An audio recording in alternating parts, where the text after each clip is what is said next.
আসসালামু আলাইকুম। সবাই কেমন আছেন? আশা করি সবাই ভালো আছেন, সুস্থ আছেন।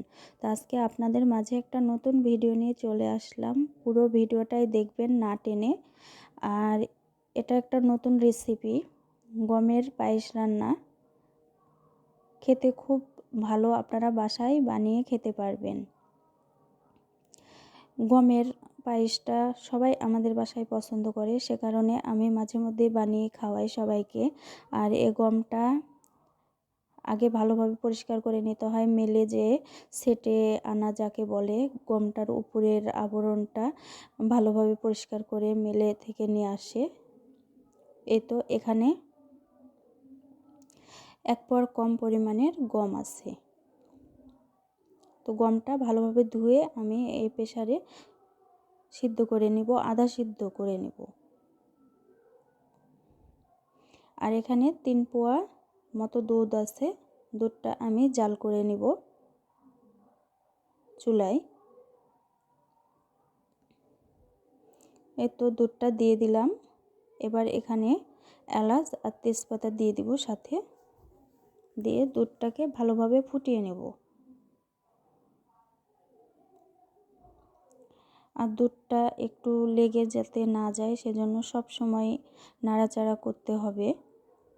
আর চুলার তাপটা একটু হালকাভাবে দিতে হবে। আর এখানে আমি কারেন্টের চুলা ব্যবহার করছি। তো এখানে আধা সেদ্ধ গম আছে, গমটা এবার দুধের ভিতরে দিয়ে দিব।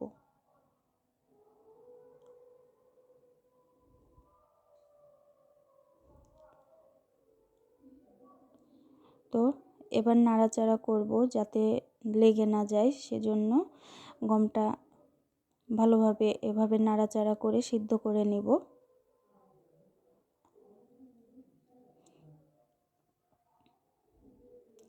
আর আমার রান্নাঘরে একটু আলোটা কম আসে, যে সাইডে আমার চুলা আছে সেজন্য আলোটা একটু কম আসছে, ভালোভাবে দেখা হয়তো যাচ্ছে না।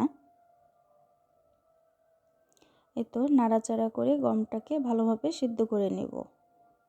আর দুধটাও মরে আসবে এবার। তো এই তো কালারটা অনেক সুন্দর চলে এসেছে, দুধটা মরে গেছে।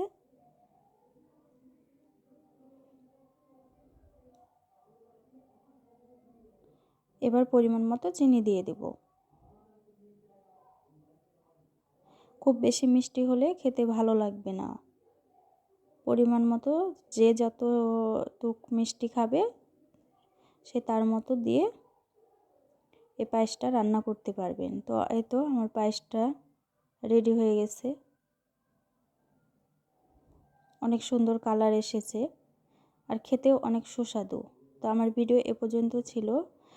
আর ভিডিওটা ভালো লেগে থাকলে প্লিজ সবাই সাবস্ক্রাইব করে দিবেন, আর ভুল ভ্রান্তি হলে ক্ষমা দৃষ্টিতে দেখবেন। আল্লাহ হাফেজ।